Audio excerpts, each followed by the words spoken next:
Assalamu alaikum students, how are you? I hope you all are fine. Today we are going to study English class 2 unit 2 lesson 6 reading the black kite part 2. As we studied before about a boy whose name is Tariq. He wants to fly kites. He says to his father, please help me in flying the kites. His father says, okay, I will help you, but I am not good at flying. First he fly his blue kite, but a black kite comes and cut down his kite. Then he again fly an orange kite. Again that black kite comes and cut down his kite. ठीक है? Then there is sitting an old man whose name is Mr. Riaz. When he sees that a black kite is cutting his kites, he says that, can I help you? He said, okay. But when they flew the red kite, the black kite start coming towards the red kite again.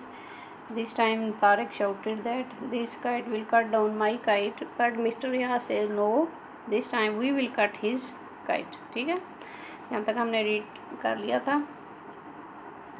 आज हम reading यहाँ से start करते हैं. The black kite went to the left. काली पतंग बाईं तरफ गई. The red kite went to the left. सुर्ख पतंग बाईं तरफ गई. ठीक है, ये देख रहे हैं आपको, तो जिस तरह एक रेड काइट है और एक ब्लैक काइट है. The black kite went to the right. काली पतंग दाएं तरफ गई. The red kite went to the right. सुर्ख पतंग दाएं तरफ गई. Now the tall boy was not laughing. अब वो लंबा लड़का हंस नहीं रहा था. ठीक है.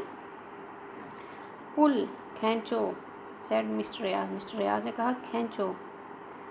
The black kite started to fall. काली पतंग गिरने लगी. ये देखा, आप देख रहे हैं यहाँ पे, ये अब वो नीचे की तरफ जा रही है. Down down it went. वो नीचे और नीचे चली गई.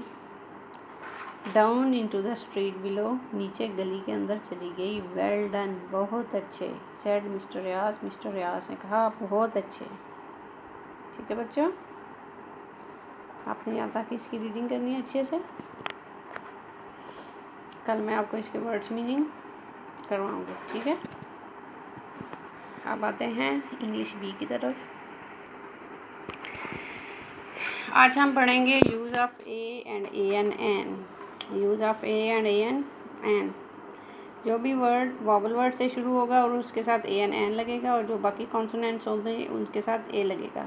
You know how many words are vowel words? There are 5 vowel words. ठीक है, there are 5 vowel words in the English alphabet. These words are A, E, I, O, U. ठीक है, जैसा कि आप ये पिछली जमात में पढ़ चुके हैं कि A, E, I, O, U are the vowel words. इन वॉवल वर्ड से जो भी लफ्ज़ इस शुरू होगा उससे पहले हम ए एन का इस्तेमाल करते हैं. ठीक है, और बाकी जितने भी इंग्लिश के वर्ड होते हैं उनको कॉन्सोनेंट कहते हैं और उन सब के साथ ए का इस्तेमाल होता है. ठीक है, आज ये नीचे आते हैं. अब सबसे पहला है अबाल. बी वॉवल वर्ड नहीं है, इसलिए इसके साथ ए लगेगा. ठीक है, अबाल. इसी तरह सी वॉवल वर्ड नहीं है, इसके साथ भी ए लगेगा. A cat. A pen. P is not a vowel word. A pen. A blackboard. B is not a vowel word. A table. T is not a vowel word. ठीक है, ये पूरी लाइन जो है ये consonants की है जो वॉवल वर्ड्स नहीं हैं. A chair. A book. A man. A bat. A goat. These all are not the vowel words. ठीक है, जो फर्स्ट उनका लेटर है ये वॉवल वर्ड नहीं है, इसलिए इन सब के साथ ए लगता है. ठीक है, अब हम आते हैं दूसरी साइड पे. जैसा कि आप देख रहे हैं ए, ई, आई, ओ, यू. ठीक है, ए, ई, आई, ओ, यू, ये तीनों सारे जो हैं 5 के 5 ये सब वॉवल वर्ड हैं. आगे ई, ये भी वावल वर्ड है। ओ, ओ, ई, ओ, ये सब वावल वर्ड्स की लाइन है। इनके साथ क्या लगेगा? ए एन, एन, ठीक है। An apple, an egg, an ink pot, an orange, an umbrella, an eye, an owl, an onion, an elephant, an ostrich, ठीक है। आपने इन सारे वर्ड्स को अपनी कॉपी पे लिखना है, ठीक है। ये आज का आपका होमवर्क है और आपको पता होना चाहिए कि वावल वर्ड्स के साथ जो भी लफ्ज़ शुरू होगा उसके साथ ए एन, एन लगाएगा, ठीक है। इनको आर्टिकल्स भी कहा जाता है। ए एन, एन और टी एच ई, दी, इन तीनों वर्ड्स को आर्टिकल्स भी बोला जाता है, ठीक है। आज के लिए आपका यही काम है। अल्लाह हाफिज़।